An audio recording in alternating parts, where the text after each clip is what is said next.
नमस्कार, इस विशेष बुलेटिन में आप सभी का स्वागत है। मैं हूं आपके साथ भावना नैयर और मेरे साथ है मेरी सहयोगी मनीषा, जो आप तक सांकेतिक भाषा में खबरें प्रस्तुत करेंगी। शुरुआत करते हैं सुबह की सुर्खियों के साथ।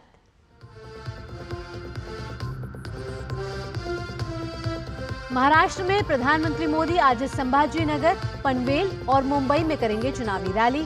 कांग्रेस अध्यक्ष मल्लिकार्जुन खड़गे और राहुल गांधी भी करेंगे प्रचार।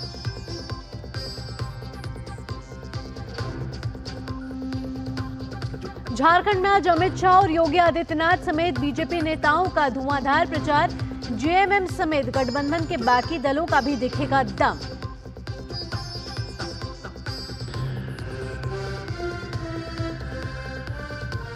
दिल्ली में मेयर, डिप्टी मेयर का चुनाव आज।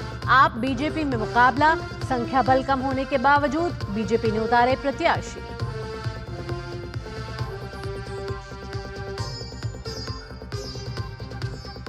श्रीलंका में संसदीय चुनाव के लिए आज वोटिंग। 225 प्रतिनिधियों के चयन के लिए सुबह 7 बजे से शाम 4 बजे तक होगा मतदान।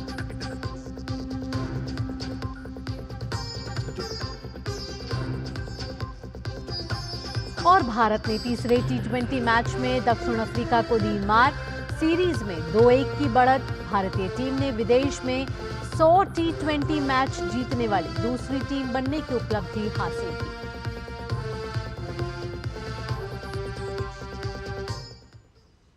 अब खबरें विस्तार से। भारतीय जनता पार्टी के वरिष्ठ नेता और प्रधानमंत्री नरेंद्र मोदी आज महाराष्ट्र में चुनावी हुंकार भरेंगे। नरेंद्र मोदी नवी मुंबई के संभाजीनगर, रायगढ़ जिले में पनवेल और मुंबई में एक के बाद एक 3 चुनावी जनसभाएं करेंगे और जनता से एनडीए प्रत्याशियों को जीत दिलाने की अपील करेंगे। बता दें कि महाराष्ट्र में सभी 288 विधानसभा सीटों पर एक चरण में 20 नवंबर को मतदान किया जाएगा और 23 नवंबर को चुनाव का परिणाम आएगा।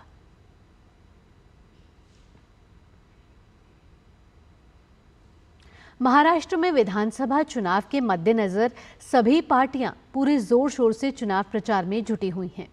कांग्रेस ने महाराष्ट्र में चुनाव प्रचार के अंतिम चरण में पूरी ताकत झोंक दी है। पार्टी अध्यक्ष मल्लिकार्जुन खड़गे और नेता राहुल गांधी समेत कांग्रेस के कई बड़े नेता आज महाराष्ट्र में चुनावी प्रचार करेंगे।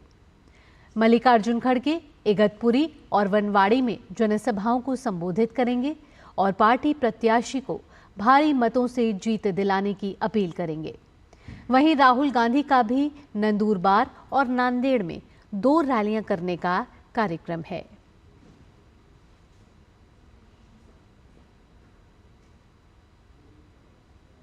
बात अब झारखंड चुनाव की। झारखंड चुनाव में बीजेपी ने पूरी ताकत झोंक दी है। वरिष्ठ नेता और गृह मंत्री अमित शाह आज सबसे पहले गिरिडीह जिले के सदर और गांडिया विधानसभा क्षेत्रों में जनसभाएं करेंगे।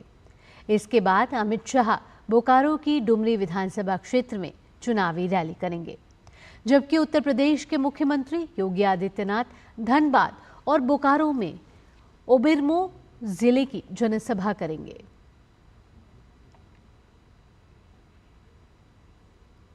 दिल्ली नगर निगम में आज मेयर और डिप्टी मेयर का चुनाव है।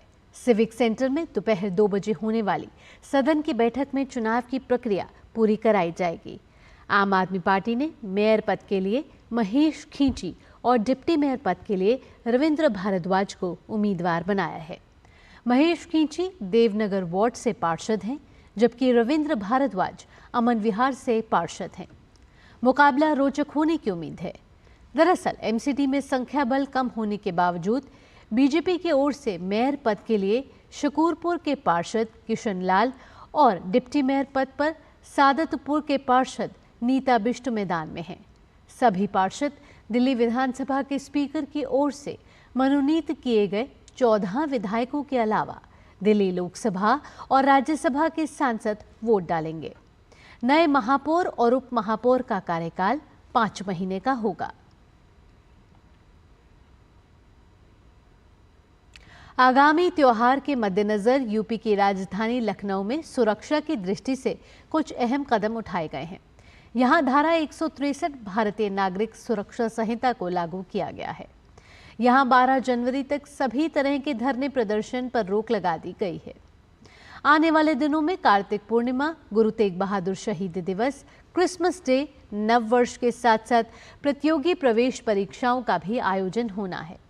पुलिस विभाग के अनुसार बिना अनुमति के निर्धारित धरना स्थल को छोड़कर अन्य स्थान पर किसी भी प्रकार का धरना प्रदर्शन सरकारी दफ्तरों और राजभवन, मुख्यमंत्री आवास, विधान भवन के आसपास नो फ्लाइंग जोन में ड्रोन कैमरे से शूटिंग, ट्रैक्टर ट्रॉली, ज्वलनशील पदार्थ, घातक पदार्थ और हथियार लेकर आवागमन पूर्ण रूप से प्रतिबंधित रहेगा। इसका उल्लंघन करने पर धारा 223 भारतीय न्याय संहिता के अनुसार कानूनी कार्रवाई की जाएगी।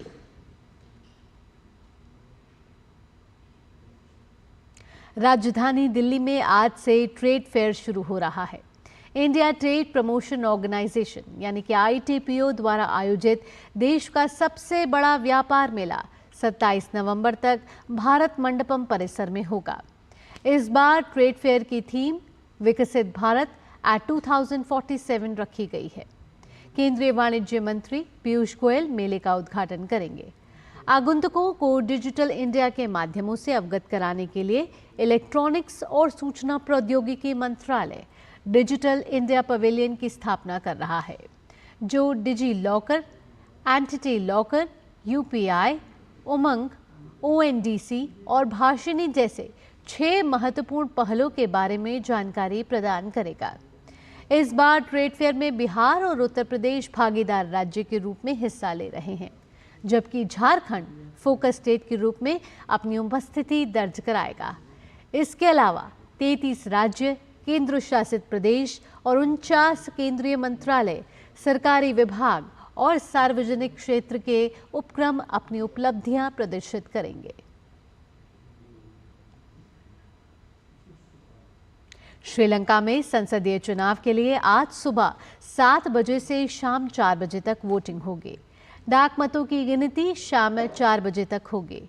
आज 196 प्रतिनिधियों और राष्ट्रीय सूची से 29 प्रतिनिधियों का चुनाव किया जाएगा, ताकि नई 10वीं संसद के लिए 225 प्रतिनिधियों का चयन किया जा सके। इस बार 17 मिलियन से अधिक मतदाता हैं और नियमित वोटों की गिनती शाम 7 बजे से के करीब शुरू होने की उम्मीद है। नई संसद की पहली बैठक 21 नवंबर को बुलाई जा सकती है।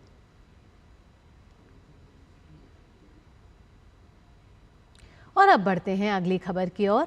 अमेरिका के नवनिर्वाचित राष्ट्रपति डोनाल्ड ट्रंप ने ऐतिहासिक चुनावी जीत के बाद अपनी नई टीम बनाने में वे जुट गए हैं। ट्रंप ने पूर्व कांग्रेस सदस्य लेफ्टिनेंट कर्नल तुलसी गबार्ड को राष्ट्रीय खुफिया निदेशक DNI के रूप में नियुक्त किया है।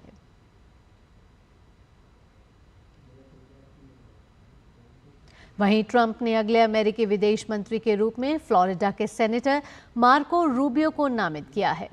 अमेरिका के फ्लोरिडा राज्य में जन्मे 53 वर्षीय मार्को रूबियो डोनाल्ड ट्रंप के पसंदीदा और करीबियों में से एक हैं।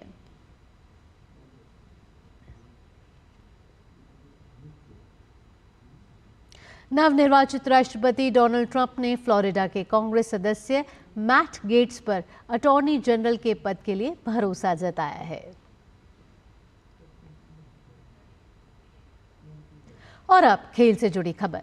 भारतीय क्रिकेट टीम ने दक्षिण अफ्रीका के खिलाफ खेले जा रहे 4 मैचों की T20 सीरीज के तीसरे मैच को 11 रन से अपने नाम कर लिया।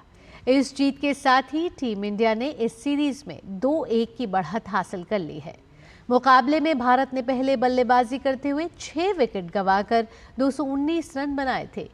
टीम इंडिया के लिए तिलक वर्मा ने शानदार 107 रन की शतकीय पारी खेली। वहीं अभिषेक शर्मा ने अर्धशतक जड़ा। भारत द्वारा मिले 220 रन के लक्ष्य का पीछा करते हुए दक्षिण अफ्रीका की टीम निर्धारित 20 ओवर में 7 विकेट गंवाकर 208 रन ही बना पाई और मैच हार गई। दक्षिण अफ्रीका के लिए मार्को यानसेन ने शानदार बल्लेबाजी की और 17 गेंदों पर 4 चौकों और 5 छक्कों की मदद से 54 रन की पारी खेली। वहीं भारत के लिए अर्शदीप सिंह ने 3 जबकि वरुण चक्रवर्ती ने 2 विकेट छटकाए।